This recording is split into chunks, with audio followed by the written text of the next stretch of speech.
Bienvenue dans la zone bouquinée sur avenue.ca avec moi, Claudia La Rochelle. Des petites suggestions comme ça cette semaine. Alors, on commence tout de suite parce qu'il y a un nouvel arrivage du côté des revues littéraires. LQ, pour Lettres québécoises, ça vient d'arriver. C'est sur les écritures du réel, avec, ma foi, des talents, parce que on a le don à LQ d'aller chercher des textes d'écrivains qu'on aime, des textes d'écrivaines passionnés et surtout très pertinents, très ancrés, oui, dans le réel, c'est le cas de le dire, mais aussi dans leur époque. Alors, ça, les écritures du réel, c'était un dossier dirigé par Sophie Letourneau puis Alex Noël. Alors, il y a des textes, oui, de Sophie Letourneau, de Michael Delisle, de Céline Huygheberts. Il y a des textes de Paul Cabzac, Gabrielle Giasson-Dulude, Charlotte Biron, Alex Noël, Laurence Côté-Fournier, Daphné B, Maude Veilleux, Daoud Najm. Et puis, tout un superbe visuel de Marc-Antoine K. Faneuf.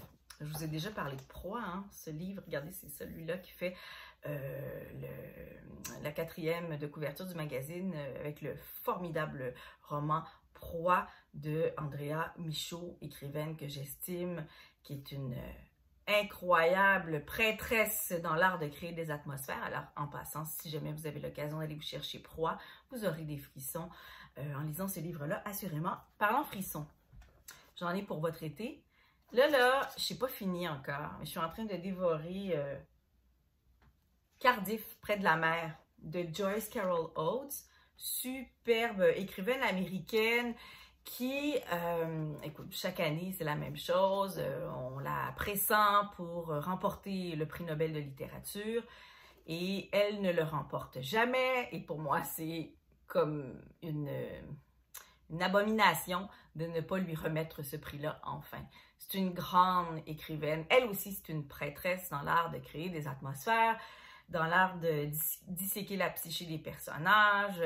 On entre vraiment en profondeur dans l'univers des familles, dans Cardiff, près de la mer.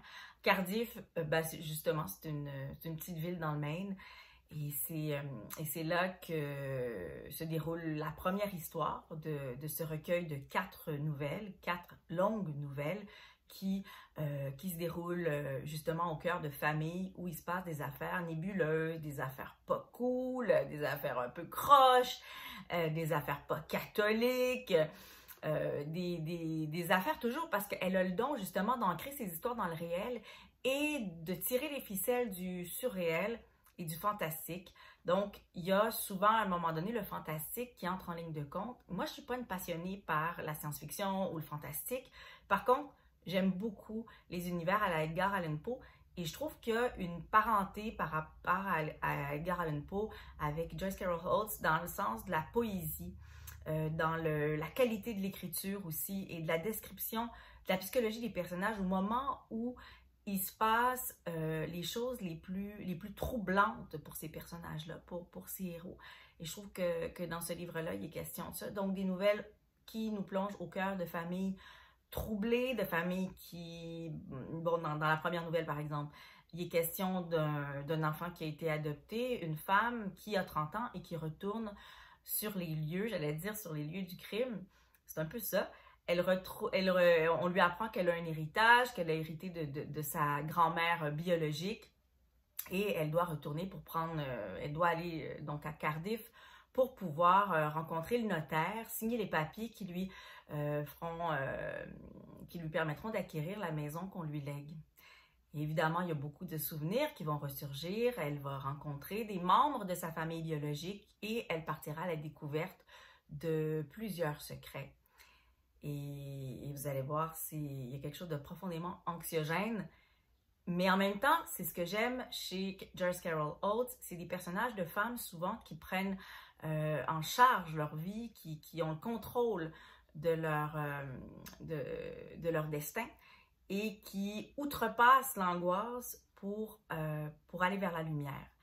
C'est que ça chez Joyce Carol Oates, qui en écrit depuis tellement d'années des romans.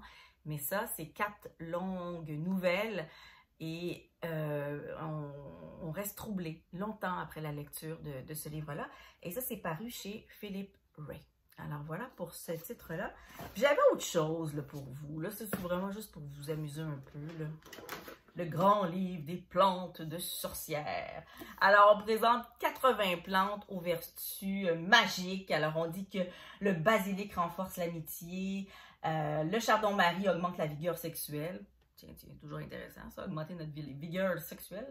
Le laurier noble pour une amulette de protection. Le bois de bouleau purificateur pour confectionner des balais. Bon, évidemment, il y a des aquarelles botaniques aussi. Je trouve que c'est un livre magnifique. Ça, c'est le livre de table à chevet, de table à café et table de chevet par excellence qu'on peut laisser au chalet pour les chanceux qui ont des chalets, mais ou à la maison. Et comme l'été, ben, c'est garde à lavande. Qu'est-ce que ça fait? C'est parce que je suis là-dedans. Là, je trouve ça tellement beau. Le thym commun, l'absinthe. Alors, toutes les propriétés, comment on peut les utiliser. Donc, évidemment, on n'est pas que dans l'histoire des sorcières. C'est un clin d'œil au fait que les sorcières, de tout temps, étaient des pharmaciennes hors pair. Elles savaient utiliser la botanique pour en faire de la magie, parce que la botanique et les fleurs ont souvent des propriétés, je n'oserais pas dire magiques, mais presque.